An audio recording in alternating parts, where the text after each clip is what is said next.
Hello, welcome to Fateh sir GS classes. स्वागत है आपका हमारी यूपीएससी 2022 प्रीलिम एमसीक्यूज की सीरीज में। हम लेके आए हैं सेट नंबर 17। इससे पहले ऑलरेडी 16 सेट आ चुके हैं। अगर आपने इनमें से कोई भी सेट मिस किया है तो इस लेक्चर को देखने के बाद ये ज़रूर देख लेना, क्योंकि ये जो पूरी की पूरी सीरीज़ है ये स्पेशली प्रीलिम 2022 के लिए है जो आने वाला है। और हाँ, अगर आप सीडीएस का एग्ज़ाम दोगे तो भी आप इसको देख सकते हो, क्योंकि इसमें करंट और स्टैटिक दोनों हम लोग कवर कर रहे हैं। तो आपके सीडीएस सीएपीएफ वगैरह के लिए भी ये काफ़ी इंपॉर्टेंट रोल प्ले कर सकते हैं। इस सीरीज में हम लोग देखेंगे एक्सपेक्टेड 1000 जीएस के एमसीक्यूज। अब ये जो 1000 एमसीक्यूज हैं ये करंट एंड स्टैटिक दोनों को मिला के बने हैं, और साथ में उनकी हम लोग फुल डिटेल भी करते हैं जो कि काफ़ी इंपॉर्टेंट होती है एग्जाम के लिए। तो चलो शुरू करते हैं आज की हम लोग वीडियो। अगर आप चैनल पे नए हो तो चैनल को सब्सक्राइब जरूर कर देना जी। अगर पुराने हो तो वीडियो को लाइक करो, अपने दोस्तों के साथ शेयर जरूर कर देना, और जो भी मैं आपसे क्वेश्चन पुट करता हूँ उसका आंसर आप कमेंट बॉक्स में जरूर दिया करिए। ठीक है, चलो तो शुरू करते हैं। और जो हमारी टैगलाइन है जी, प्रीलिम परीक्षा क्लियर करने का रास्ता, तो ये हमारा एक मोटो है जिसको कि हम लोग लेके चल रहे हैं। फर्स्ट क्वेश्चन है हमारे पास, एक सॉइल की प्रॉपर्टीज बताई गई है। तो वो सॉइल कौन सी है? दिस इज अ सॉइल जो कि रिच है ह्यूमस में एंड ऑर्गेनिक कंटेंट में। It is normally heavy and black in colour. Heavy होती है और कलर में ब्लैक होती है। देखो ये प्रॉपर्टीज़ है किसी सॉइल की, हमें देखना है कि वो कौन सी सॉइल है। ऑर्गेनिक उसमें कंटेंट है। उसके बाद प्रॉपर्टी है it is found in the area of heavy rainfall, जहाँ पर काफ़ी ज़्यादा रेनफॉल होती है, एंड हाई ह्यूमिडिटी, यहाँ पर ह्यूमिडिटी भी काफ़ी होती है, और जो कि काफ़ी गुड होती है ग्रोथ के लिए वेजिटेशन की। मीन्स यहाँ पर वेजिटेशन काफ़ी अच्छी ग्रो करती है। चलो तो देखते हैं। ऑप्शन में हमारे पास है peaty soil, forest soil, black soil and lateritic soil.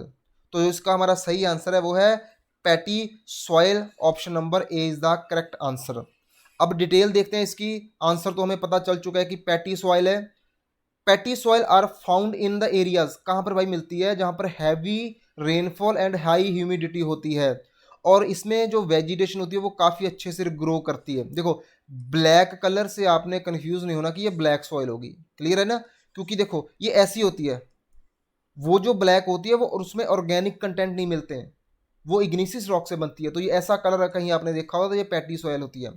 इसमें जो लार्ज क्वांटिटी होती है वो ऑर्गेनिक मैटर की होती है जो डेड होते हैं, और रिच जैसे हम लोगों ने देखा इसमें ह्यूमस एंड ऑर्गेनिक कंटेंट भी काफ़ी ज़्यादा होते हैं। ऑर्गेनिक जो मैटर होते हैं उनकी जो सॉइल में प्रेजेंस होती है वो लगभग 40 to 50% तक हो जाते हैं, जो कि काफ़ी ज़्यादा है। ठीक है, और इसका जो कलर होता है वो ब्लैक कलर की होती है और काफ़ी हैवी भी होती है देखने में। और in many places they are alkaline also, ये एल्कलाइन भी होती है। तो ये इसकी प्रॉपर्टीज़ है, ध्यान से याद करनी है और ध्यान से देखना है, इसके नोट्स जरूर बना लेना जी। और देखते हैं कि ये मिलती हमें कहाँ पर है। ये मिलेगी नदर्न पार्ट ऑफ बिहार। ये रहा हमारा बिहार, तो इसके यहाँ थोड़ी सी हम लोगों को ये मिलती है, ये यहाँ पर नदर्न बिहार में। सदर्न पार्ट ऑफ उत्तराखंड, ये रहा हमारा उत्तराखंड, यहाँ भी थोड़ी सी मिलती है हमें। पर coastal areas of West Bengal, West Bengal में हमें मिलेगी ये वाली। ठीक है, यहाँ पर मिलेगी कोस्टल एरियाज में। उड़ीसा में मिलेगी थोड़ी सी, एंड तमिलनाडु के कोस्टल एरियाज में भी हम लोगों को ये मिलती है सॉइल। तो याद रखना, इसके एरियाज भी बड़े इंपॉर्टेंट है। चलो सेकंड क्वेश्चन है हमारे पास, which of the following rivers drains into the Black Sea. कहते हैं जी ब्लैक सी में कौन सी रिवर ड्रेन कर रही है?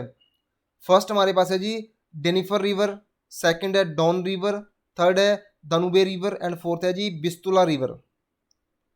और इसमें जो देखते हैं हम लोग, जो हमारा ऑप्शन ए है उसमें 2 and 4, बी में 4 ओनली, सी में 1 and 3, एंड डी में है 1, 2 and 3। तो हमारा जो सही आंसर है वो है हमारे पास ऑप्शन नंबर सी। तो हमारा आंसर है जी ऑप्शन नंबर सी 1 and 3, जो धनुबे रिवर है। अब धनुबे रिवर की बात करते हैं। फ्लो करती है through the heart of central Europe, और जो कि यूरोप की सेकंड लॉन्गेस्ट रिवर है। पास करती है through Germany, Austria, Slovakia, Hungary, क्रोएटिया, Serbia, Bulgaria, Romania and Ukraine से।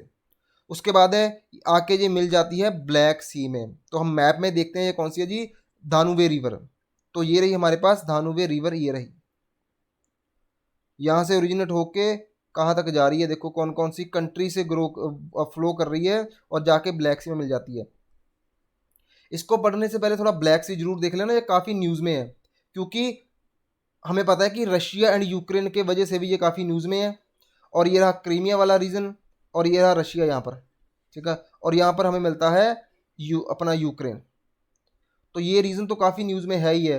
तो इसके पास वाली वाटर बॉडीज, रिवर वगैरह भी हमें याद करनी है। ये है हमारे पास सी ऑफ अजोब, ये रहा कर्च स्ट्रेट, और ये रहा ब्लैक सी, ठीक है। और यहाँ पर हमारे पास है straight of Bosphorus straight, Bosphorus straight, जिसको हम लोग इस्तानबुल स्टेट के नाम से भी जानते हैं, ठीक है जी। तो यहाँ से ये क्लियर होता है कि ये जो रिवर है ये ओरिजिनेट होती है हमारे यूरोप से और एंटर करती है ब्लैक और सी में। चलो आगे चलते हैं। उसके बाद है डॉन रिवर। तो जो है हमारे पास डॉन रिवर, ये रशिया से ओरिजिनेट करती है और जाके मिलती है सी ऑफ अजोब में। और सी ऑफ अजोब मैंने आपको मैप में दिखाया था, ये रहा, और ये रही डॉन रिवर, ठीक है। चलो आगे देखते हैं। धनीपर रिवर एक मेजर रिवर है यूरोप की, जो कि वल्दाई हिल्स से ओरिजिनेट होती है और जाके ब्लैक सी में मिल जाती है। मैप में देखते हैं जी, ये रही हमारे पास धनीपर रिवर, और ये ओरिजिनेट होती है इस एरिया से, फ्लो करके यूरोप से एंटर करती है ब्लैक सी में, ठीक है। यहाँ से होते हुए, यूक्रेन से होते हुए ब्लैक सी में जाके मिल जाती है। यूक्रेन एंड बेलारूस की ये लॉन्गेस्ट रिवर है। चलो फोर्थ रिवर है हमारे पास विस्तुला रिवर। विस्तुला रिवर जो कि लार्जेस्ट रिवर है पोलैंड की, जो लार्जेस्ट रिवर है पोलैंड की, और ये जाके मिलती है बाल्टिक सी में, ये मिलती है, मर्ज हो जाती है। अभी देखते हैं इसको मैप में कहाँ पर है। ये रही हमारे पास विस्तुला रिवर, और यहाँ से स्टार्ट होके जाती है ये बाल्टिक सी में, ये रहा बाल्टिक सी। तो बाल्टिक सी भी आपने देखना है। चलो जी, नेक्स्ट है हमारे पास क्वेश्चन नंबर थर्ड। ये कहते हैं कि कंसिडर द फॉलोइंग पेयर्स। जो फॉलोइंग पेयर्स है भाई उनको मिलाओ। एक साइड में हमें पासेस दिए गए हैं, दूसरी साइड में कुछ ऐसे प्लेसेस है जिनको ये कनेक्ट करते हैं। तो हमारे पास फर्स्ट पास है जोजिला पास, उसके सामने लिखा है श्रीनगर एंड लेह को कनेक्ट करता है। सीला पास जो कनेक्ट करता है सिक्किम एंड नेपाल को। एंड थर्ड है हमारे पास बोमदिला पास जो तवांग एंड गुवाहाटी को कनेक्ट करता है। जैसा कि हमें पता है कि जो सीला पास है वो सिक्किम और नेपाल को कनेक्ट नहीं करता। सेकंड नंबर जो हमारा ऑप्शन है वो गलत है, क्योंकि ये हमें अरुणाचल में मिलता है। तो अगर मैं सेकंड को कट कर दूं कि ये गलत है, तो हमारा आंसर ए भी नहीं हो सकता, बी भी नहीं हो सकता, और डी भी नहीं हो सकता। तो हमारा आंसर होगा ऑप्शन नंबर सी। इसको कहते हैं एलिमिनेशन मेथड, ये भी आपको सीखना है। चलो तो हमारा आंसर है जी सी, जोजिला पास। बिल्कुल सही बात है कि जो लद्दाख एंड श्रीनगर को कनेक्ट करता है। तो ये रहा जी जोजिला पास। मैंने कोशिश करी है कि ज़्यादा से ज़्यादा मैप डाल दूँ। तो ये रहा श्रीनगर और ये रहा ले, यहाँ पर हमें मिलता है जोजिला पास। ये है बारालाचा पास, इसको भी चलो एक्स्ट्रा देख लेते हैं, जो कि मनाली को ले से कनेक्ट करता है, ठीक है। ये भी आपसे क्वेश्चन बन सकता है। तो ये रहा बारालाचा पास और ये रहा जोजिला पास। उसके बाद है सेला पास। जैसे हम लोगों ने देखा कि सेला पास तो अरुणाचल में है, ठीक है, और ये कनेक्ट करता है Tawang and West Kameng district को। इसको मैप में देखे तो अगर ये इंडिया का, ये रहा मैप, और इंडिया के इस पोर्शन में हम लोग देखते हैं, इसको जूम करके देखा तो ये रहा भूटान का एरिया, और ये रहा जी सेला पास, ठीक है। चले आगे। तो उसके बाद है बोमदिला पास। तो बोमदिला पास भी हमें अरुणाचल में ही मिलता है। तो अगर देखें मैप में तो ये रहा हमारे पास बोमदिला पास, और ये इसकी लोकेशन, ये भी अरुणाचल में ही है। उसके बाद है हमारे पास question number 4। Consider the following statements with reference to the alluvial soil in the India. एलुवियल सॉइल के बारे में उन्होंने कुछ पूछा है, और ध्यान रखना कि उन्होंने पूछा कि नॉट करेक्ट, सही कौन सी नहीं है। फर्स्ट है हमारे पास खादर and Bangar soil contain conquers. कहते हैं जो खादर एंड बांगर है उसमें हमें कंकर्स मिलते हैं, हमें कौन सी ढूंढनी है कि नॉट करेक्ट। उसके बाद है हमारे पास alluvial soils are rich in phosphorus but poor in potash. ठीक है, जो एलुवियल सॉइल है ये कह रहे हैं कि वो फॉस्फोरस में रिच है एंड पोटास में पुअर है। हाँ जी, ये तो गलत है जी। अगर ये गलत है तो हमारा ऑप्शन ए भी हो सकता है, बी भी हो सकता है, और डी भी हो सकता है। थर्ड ऑप्शन है हमारे पास the alluvial soil are predominantly sandy in nature, कि इसमें काफ़ी ज़्यादा जो सैंड भी होती है, प्रीडोमिनेटली सैंडी नेचर होती है। तो ये भी इसकी स्टेटमेंट सही नहीं है। ठीक है जी, तो हमारा जो आंसर है वो है option number B, 2 and 3 only, ये दोनों गलत हैं। तो सही कौन सी होगी? फर्स्ट वाली सही है, और फर्स्ट वाली ही बिल्कुल सही है जी। चलो थोड़ी सी डिटेल देखते हैं इसकी। ऑप्शन नंबर जो हमारा बी है वही आंसर है हमारा। एलुवियल सॉइल जो होती है वो सैंडी टू क्ले होती है, सैंडी लूम टू क्ले, ठीक है जी। और ये रिच होती है पोटास में एंड पूर होती है फॉस्फोरस में। ये ना क्वेश्चन बनते हैं एग्जाम में ऐसे वाले, ध्यान से कर लेना आप लोग। Two different type of soils होती है, जैसे कि हम लोग खादर कहते हैं और बांगर कहते हैं। ठीक है, जो खादर है वो होती है न्यू एलुवियल सॉइल, जो बांगर होती है वो होती है ओल्ड एलुवियल सॉइल। और जो न्यू होती है वो काफ़ी फर्टाइल होती है, एंड जो बांगर होगी वो कम फर्टाइल होगी। और इसमें हमें फाइन सिल्ट मिलते हैं और बांगर में हमें फाइन सिल्ट नहीं मिलते, मीन्स इसमें थोड़े से जो सिल्ट का साइज है वो बड़ा होगा। दोनों में ही हमें खादर और बांगर में कैलकेरियस कंक्रीशन मिलता है, मीन्स कंकड़ हमें दोनों में ही मिलते हैं, ये भी इंपॉर्टेंट है। These soils are more loamy and clayey in the lower and middle Gangetic plain and Brahmaputra valley. तो हमें एलुवियल सॉइल जो है नॉर्थ इंडिया में ज़्यादा मिलती है और जो डेल्टाज है वहाँ पर भी मिलती है। जो इसमें सैंड के कंटेंट है वो डिक्रीज करते हैं फ्रॉम वेस्ट टू ईस्ट, जैसे जैसे हम वेस्ट से ईस्ट की हो जाएंगे सैंड के जो कंटेंट है वो कम होते जाएंगे। Alluvial soil are not very deep in nature, ये ज़्यादा डीप नहीं होती है। The black soil are very deep in nature, जो ब्लैक सॉइल है वो ज़्यादा नेचर में डीप होती है, मीन्स एलुवियल सॉइल ज़्यादा डीप नहीं होती है।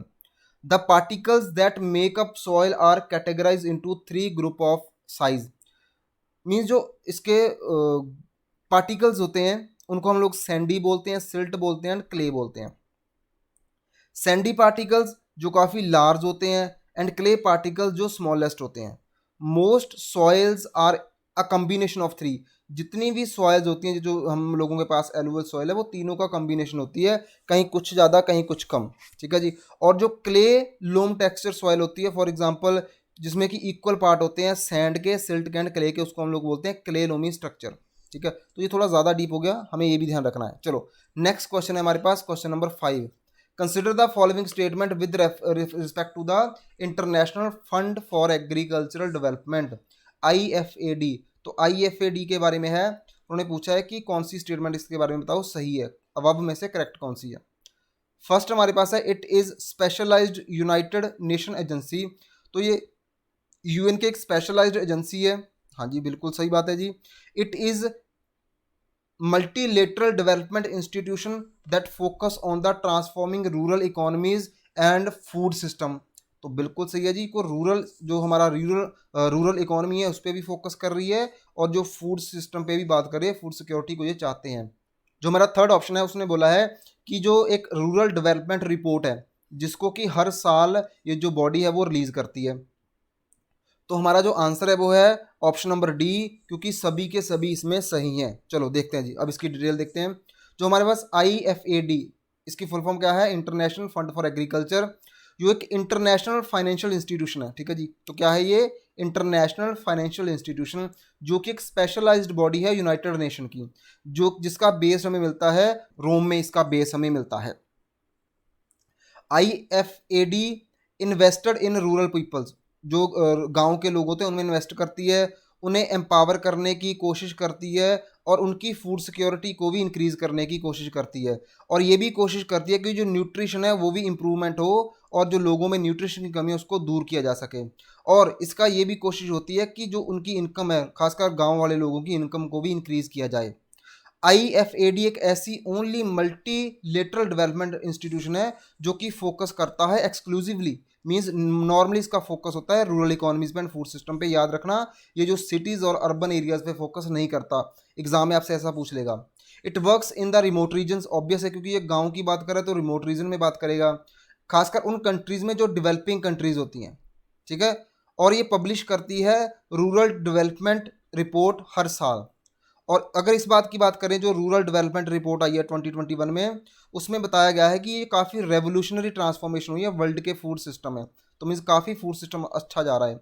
और इस रिपोर्ट का जो थीम है वो क्या है, transforming food system for rural prosperity. तो रूरल पे ही ज़्यादा फोकस है, ये आपको ध्यान रखना है। और इस रिपोर्ट का जो टाइटल है वो भी सेम है, transforming food system for the rural prosperity. इसका थीम भी याद रखना है और आपने टाइटल भी याद रखना है, और ये रिपोर्ट पब्लिश कौन करता है ये भी आपने ध्यान में रखना है। 6 नंबर क्वेश्चन हमारे पास है कि India is vulnerable to various kind of disaster specially earthquake due to the tectonic activity in Indian plates. तो जो हमारी इंडियन प्लेट्स है उसमें टेक्टोनिक एक्टिविटीज़ होती हैं और इसीलिए हमारे यहाँ अर्थक्वेक भी काफ़ी बार आता है। ठीक है, इसी चक्कर में इंडिया ने अपने आप को काफ़ी सारे सिस्मिक जोन में डिवाइड कर रखा है। और क्वेश्चन है कि उन्होंने कुछ रीजन बताए हैं, मींस एरिया बताया गया है और ये भी बताया गया कि कौन सा सिस्मिक जोन होगा। उनके द्वारा बताया गया है कि जो गुवाहाटी है वो 5 सिस्मिक जोन में आता है, दिल्ली आता है 4 में एंड गोवा आता है 3 में। तो याद रखना जो सिस्मिक जोन होते हैं वो 2 से इंडिया में स्टार्ट होते हैं, 3 होगा, 4 होगा एंड 5 होगा। और जैसे जैसे हम लोग बढ़ते जाएंगे इसमें जो खतरा है वो ज़्यादा इंक्रीज़ होता जाएगा, ठीक है, जो डिज़ास्टर है वो ज़्यादा होगा। तो अगर देखें जो गुवाहाटी तो 5 में आता ही है, ठीक है। दिल्ली काफ़ी पास है, हिमालय के पास वाला जो रीजन है वो काफ़ी खतरनाक है, ठीक है, तो दिल्ली 4 में आएगा एंड जो गोवा है वो हमारा आता है जी 3 में। तो देखते हैं अब हम इसका आंसर, तो आंसर क्या होगा हमारा, option number D is the correct answer. अगर हम लोग इसकी बात करें तो ब्यूरो ऑफ इंडियन स्टैंडर्ड है जिसने कि कंट्री को 4 सिस्मिक जोन में डिवाइड करके रखा है, जो मैंने आपको बता चुका हूँ, जोन 2, 3, 4 एंड 5, ठीक है। ये मैप भी साथ में बताया गया है।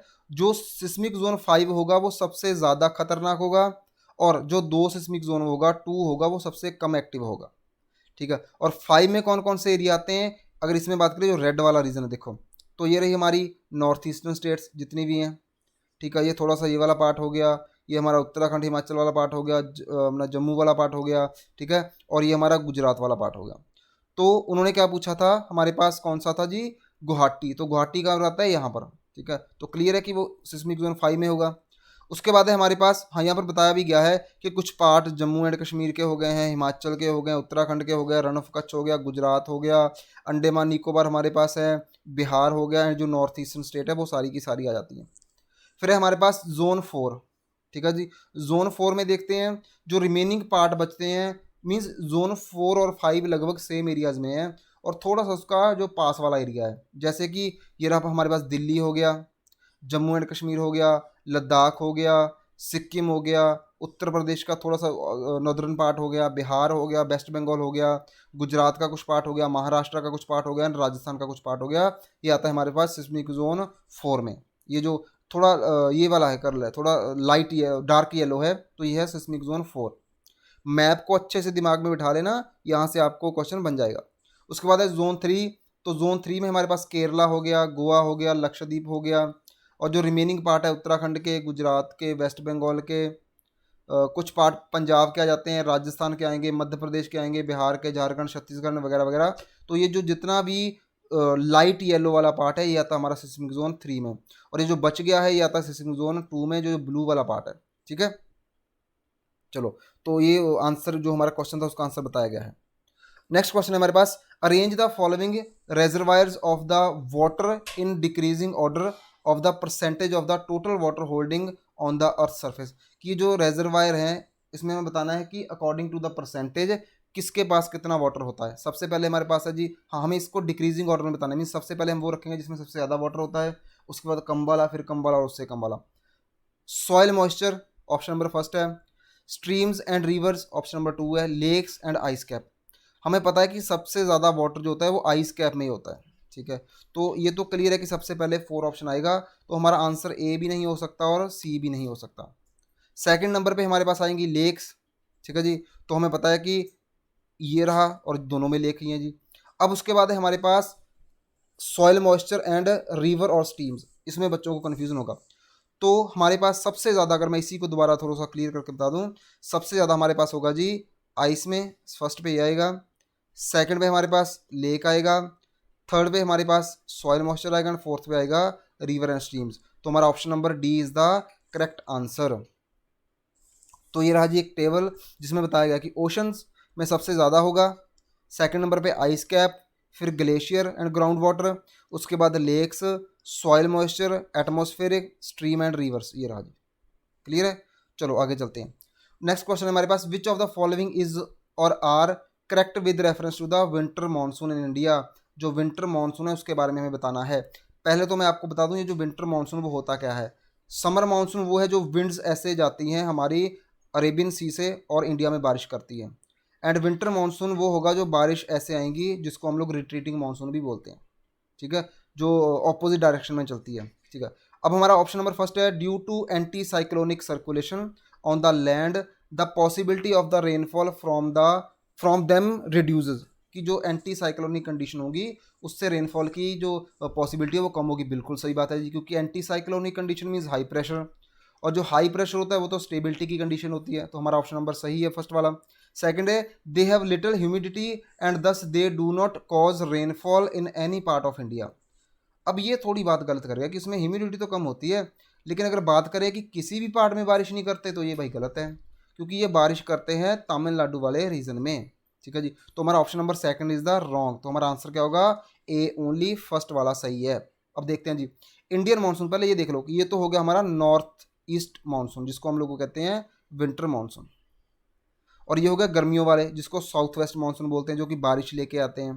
अब ऑब्वियस है जब ये इस डायरेक्शन से आएंगे तो कहाँ से आएंगे, लैंड से, इसके पास जो कोई मॉइस्चर होगा नहीं तो ये रेनफॉल नहीं करेंगे, लेकिन जब ये यहाँ से क्रॉस करेंगे तो बे ऑफ बंगाल से कुछ ना कुछ मॉइस्चर गेन करेंगे और बारिश कर देंगे इस वाले एरिया में जाकर। क्लियर है जी। चलो, जो विंटर मानसून होते हैं बारिश नहीं होती है क्योंकि वो लैंड से सी की ओर मूव करते हैं, आपको मैंने सिंपली बता दिया। फर्स्ट रीज़न क्या होगा, इसमें लिटिल ह्यूमिडिटी होती है। सेकेंडली ये एंटी साइक्लोनिक कंडीशन है, वो सब हम लोग देख चुके हैं, ठीक है। लेकिन विंटर मानसून बारिश करते हैं तमिलनाडु में और काफ़ी ज़्यादा वो भी करते हैं, ठीक है। और क्योंकि यहाँ से विंड जब पास करेंगी बे ऑफ बंगाल से तो अपने और उस मॉइस्चर से बारिश करेंगी जाके तमिलनाडु वाले रीजन में। चलो नेक्स्ट क्वेश्चन है हमारे पास, the red soil develops on the crystalline igneous rock, ठीक है। क्रिस्टलाइन इग्निसिस रॉक में ये प्रोड्यूस होती है। Their colour is characterised by the wider diffusion of the iron. हाँ, जो रेड सॉइल होती है इसमें बताया गया है कि एक तो इसमें क्रिस्टलाइन इग्निसिस रॉक से बनती है, वेरी गुड, एक हमें एक्स्ट्रा चीज़ ये पता चल गई है। सेकंड, इसमें काफ़ी ज़्यादा आयरन होता है इसीलिए इसका कलर जो रेड होता है। और बताया गया कि ये जो काफ़ी फाइन ग्रेन्ड सॉइल होती है और फर्टाइल भी होती है, और नॉर्मली हमें ये कौन से एरिया में मिलती है ये पूछा गया है, कौन सी स्टेट्स में। ऑप्शन नंबर फर्स्ट है उड़ीसा, सेकंड है छत्तीसगढ़, थर्ड है पंजाब, फोर्थ है कर्नाटका, फिफ्थ है झारखंड। तो देखो पंजाब में तो एलुवियल सॉइल मिलती है क्योंकि जितना भी नदर्न इंडिया है वहाँ पर क्या मिलती है, एलुवियल सॉइल। और ऑप्शन नंबर थर्ड तो हमारा नहीं होगा, तो इसमें ये भी नहीं होगा आंसर, ये भी नहीं होगा, तो बचे हमारे पास A and C. Means first and second तो दोनों ही हैं, कर्नाटका में भी मिलती है और झारखंड में मिलती है, तो हमारा आंसर होगा जी option number C, first second fourth and fifth only. Punjab को छोड़ के बाकी सब जगह हमें ये सॉइल मिलती है। तो देखते हैं थोड़ा सा रेड सॉइल डेवलप कैसे होती है, जैसे हमने क्वेश्चन में देख लिया था क्रिस्टलाइन इग्निसिस रॉक से। और ये नॉर्मली जो लो रेनफॉल एरिया होगा वहाँ पर होती है, खास करके eastern and southern parts of the Deccan में, ठीक है। और हमें मिलती कहाँ पर है, वेस्टर्न घाट में। और ये जो येलो एंड रेड सॉइल होती है कहाँ पर मिलती है हमें, उड़ीसा में, छत्तीसगढ़ में, southern parts of middle Gangetic plain, जो गंगा प्लेन है उसके सदर्न पार्ट में मिलती है। रेडिश क्यों होती है भाई, क्योंकि इसमें आयरन मिलता है, ठीक है जी। और इसके जो ग्रेन हो गए वो ग्रेन है काफ़ी फाइन होते हैं और नॉर्मली ये फर्टाइल भी होती है। और हमें ये ड्राई अपलैंड्स पे मिलेगी, पुअर होती है इसकी इनफर्टिलिटी, ठीक है। ये सॉइल पुअर होती है नाइट्रोजन में, फॉस्फोरस में एंड ह्यूमस में, तो मीन्स इसमें ऑर्गेनिक मैटर्स वगैरह नहीं मिलते हैं, ठीक है। और जो ब्लैक सॉइल है याद रखना इसको रेगुर सॉइल भी बोलते हैं, यहाँ पर थोड़ा सा मैं बता दूं आपको, regur soil. And most important बात, ये सबसे अच्छी होती है कॉटन के लिए, कॉटन कल्टीवेशन के लिए बड़ी अच्छी होती है, ठीक है जी, कॉटन कल्टीवेशन के लिए बहुत अच्छी है। एंड ब्लैक सॉइल की मॉइस्चर होल्डिंग कैपेसिटी भी बड़ी ज़्यादा अच्छी होती है, ये कुछ एक्स्ट्रा इन्फॉर्मेशन है क्योंकि इससे भी आपको क्वेश्चन मिल जाएगा। अब ये मैप देख लेते हैं कि हमें जो ब्लैक सॉइल मिलती कहाँ पर है, तो ये ग्रीन है, ये है हमारी, पहले ये देख लें जो लाइट ग्रीन है एलुवियल सॉइल, तो ये मिलती है हमें इस एरिया में, देख लो। तो यहाँ पर पंजाब में तो नहीं मिलेगी ना ये वाली, तो ये ऐसे आपको ये मैप जरूरी देखना है। उसके बाद हमारे पास red soil and yellow soil, ये मिलती है इन एरियाज में जो रेड वाले हैं, देखो यहाँ पर हो गया, ये वाला पार्ट हो गया। ब्लैक सॉइल ये रहा जी, ये वाले पार्ट में मिलेगी। हम लोग एक क्वेश्चन में रेड सॉइल देख चुके हैं, एलोवेल सॉइल देख चुके हैं और हम लोग ब्लैक सॉइल भी देख चुके हैं। लेटरेटिक सॉइल ये रही जी, ये जो थोड़ी लाइट वाली है पिंक वाली। उसके बाद हमारे पास एरिड सॉइल, तो ये रही एरिड सॉइल हमारे पास। और ये रही हमारे पास जो ग्रीन वाली है डार्क ग्रीन, वो है forest and mountainous soil.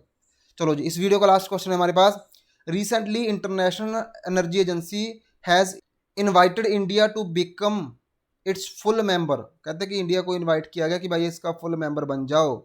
In order to become a full member a country has to fulfil which of the following conditions. तो कहते हैं कौन सी कंडीशन को फुलफिल करना पड़ेगा, तो हमारे पास ऑप्शन नंबर फर्स्ट है it must be member of country. जो ये कंट्री होगी वो किसका मेंबर होनी चाहिए, of organisation for economic cooperation and development, इसकी मेंबर होने चाहिए वो कंट्री। सेकंड ऑप्शन है हमारे पास, it must have crude oil reserve equivalent to 90 days of the previous years net import. And third option है, it has to demonstrate a demand restraint programme to reduce the national oil consumption by up to 10%। तो हमारी option number first भी बिल्कुल सही है, second भी सही है एंड थर्ड भी सही है। तो हमारा आंसर होगा D option, first, second and third. थोड़ी सी डिटेल देख लेते हैं। जो हमारे पास आईई है, इंटरनेशनल एनर्जी एजेंसी, इसने इंडिया को इनवाइट किया है कि भाई आप फुल मेंबर बनो। और इंडिया क्या है, वर्ल्ड का थर्ड लार्जेस्ट एनर्जी कंज्यूमर है।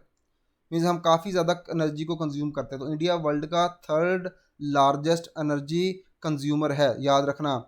और जो कि बनने जा रहा है हमारा फुल फ्लेज्ड मेंबर, इसको इनवाइट किया गया है आईईए के द्वारा। इंडिया इवन मार्च 2017 में एक एसोसिएटेड मेंबर था। और ये जो बॉडी कहाँ पर मिलती है, इसका पेरिस में हेडक्वार्टर भी है, ठीक है। और नॉर्मली ये एडवाइस करती है इंडस्ट्रियलाइज्ड नेशन को एनर्जी पॉलिसीज़ पे। तो इस बॉडी का काम क्या है कि जो भी इंडस्ट्रियलाइज्ड नेशंस है उनको एडवाइस करना ऑन द एनर्जी पॉलिसी। जो आईईए उसकी फाउंडेशन हुई थी 1974 में। और किन्होंने करी थी, by the industrialised countries, obvious है वही करेंगी, within the framework of OECD.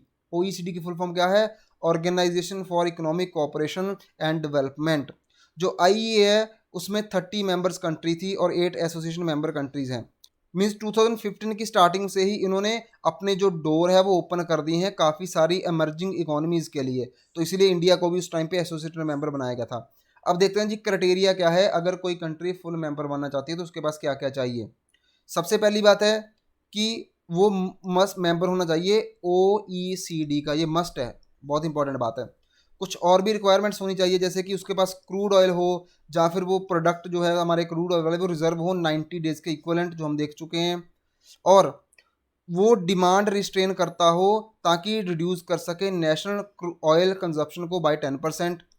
उसके बाद है हमारे पास legislation and organisations to operate the coordinate emergency response measures on the national basis.